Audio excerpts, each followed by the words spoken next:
Filipinos don't save for retirement. They just have kids and bet on them to take care of them when they're old. I had 7 kids. Look at my 7 retirement plans. Hi, y'all. My name is Berna and Nat, and I am a financial hype woman. All right, so what we're going to do, there are a lot of shitty takes about Filipinos and money in this tabo, and I'm going to read them one at a time. Filipinos don't save for retirement. They just have kids and bet on them to take care of them when they're old. That one really hit me in the spine, in the guttural, in the bone marrow. I hear a lot of Filipino American kids say is like, I am my parents' retirement plan, right? I am my whole parents' like financial situation. Even the people in the room just now were like, that's how it feels. Again, there's some truth to this, but it's not an overall blanket thing. I would say, at least personally for myself, my parents, they immigrated from the Philippines. And so they were here raising the 4 of us kids. They were a little busy surviving, assimilating, trying to make ends meet, living paycheck to paycheck. They weren't necessarily going to like retirement informational seminars. And they weren't understanding when the like Williams, Goldman Sachs and the Warren Buffetts of the world were like teaching their children. It's not necessarily that Filipino elders are sitting back being like, I had 7 kids. Look at my 7 retirement plans. Maybe they did want to teach us what's best. Consider the fact that that generation was busy doing things for us that now our next generation doesn't have to do because of the base that they laid for us.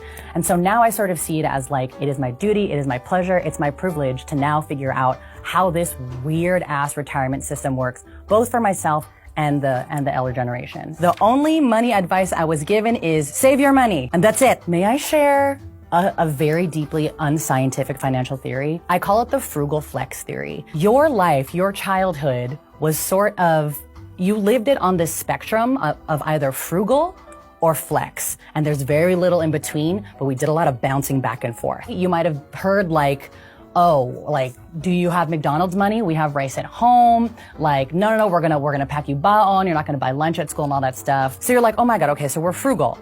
And then you go to a family party later that night, and then suddenly it's head to toe Louis Vuitton. I gotta use my nice bag. Flex on the Facebooks about like the time you went to Santorini. People are like fighting over the check. And so you're like, so we're rich? No wonder why we grow up to be adults and we're like, what? How come money's so confusing to me? Because our financial childhoods were confusing too.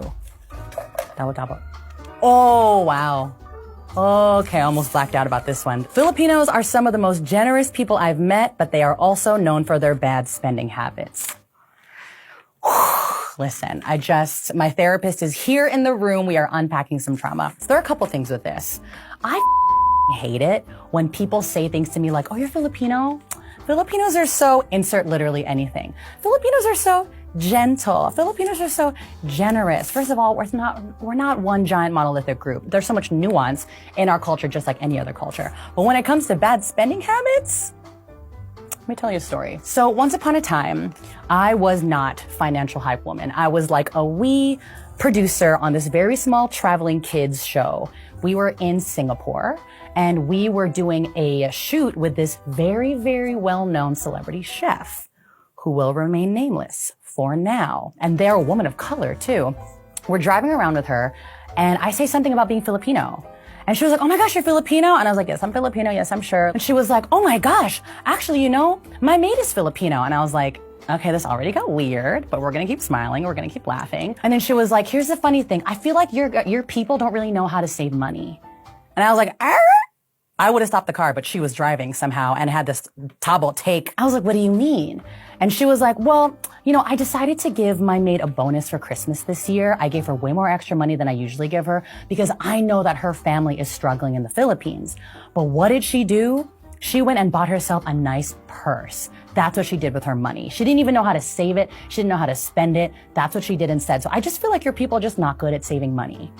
And I had a full on silent, quiet mental breakdown in that moment. By the way, I'm like 19. I don't know how to do squat. I'm just like, I don't know what this means. I'm in a foreign country. It's scary. But that stuck with me so much because how could you have garbage statement to say about any group of people and then freely share it to a literal Filipino person? And no matter how much money you make and how much money you are giving to a Filipino person, it is not up to you to tell them how to spend their money. There's so much that woman didn't know about this Filipino person's life, the way they use their money. I maybe want to like rip my eyes out, and I'm realizing years later that this is my financial hype woman villain origin story. This is why I'm here, to sort of just prove to people, one, that you can't put all Filipinos or any cultural group in a blanket statement about money.